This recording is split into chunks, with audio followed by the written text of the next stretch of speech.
আসসালামু আলাইকুম। এটা হচ্ছে আরবের প্রত্যন্ত একটি এলাকা, যে এলাকাটার নাম হচ্ছে নাজরান। বড় একটি সিটি বলতে পারেন, কিন্তু সিটির বাহিরে যে একটা প্রত্যন্ত এলাকা রয়েছে সেটা হচ্ছে এটা।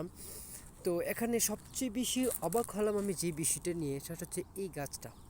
দেখুন, মানে পানি খুবই কম দেওয়া হয় এই গাছটির মধ্যে। আমি বেসিক্যালি আসার পর অনেক দিন হলো দেখি নাই যে এই গাছের মধ্যে পানি দিতে, কিন্তু বীর দর্পে এই মরুভূমির প্রচণ্ড রৌদ্রে দাঁড়িয়ে রয়েছে এই গাছটা, এবং গাছের মধ্যে অনেক বড় বড় কাঁটা। আপনাদেরকে আমি কাছে নিয়ে দেখাই। দেখুন কি পরিমাণে বড় বড় কাঁটা। এই কাঁটাওয়ালা গাছটা মরুভূমির মধ্যেই অক্সিজেন সরবরাহ করে মানুষদেরকে।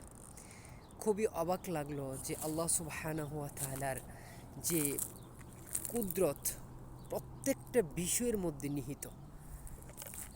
এই মরুভূমির মধ্যে যদি আপনি গাছ না থাকে, কাঁটাওয়ালা গাছটা যদি এখানে না থাকতো বা না হতো, দেখতে পাচ্ছেন আপনারা বেশিরভাগ ক্ষেত্রে কাঁটাওয়ালা গাছটা দেখা যাচ্ছে, তো অক্সিজেনের জন্য বিরাট একটা সংকট তৈরি হতো।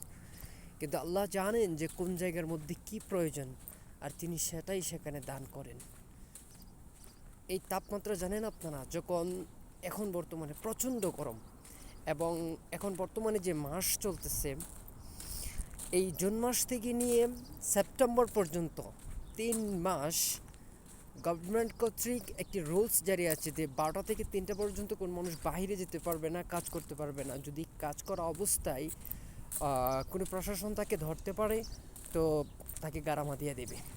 কোম্পানির লোক হলে কোম্পানিকে গারামা দিয়ে দেবে। দেখতে পাচ্ছেন প্রায় জায়গার মধ্যেই গাছগুলো রয়েছে। তো আল্লাহ জানেন কোন জায়গার মধ্যে কি প্রয়োজন, আপনার চেয়ে আমার চেয়ে বেটার লেভেলে। আল্লাহ সুবহানাহু ওয়া তাআলার বিশ্বই প্রত্যেকটা জায়গায় খুঁজে পাওয়া যায়।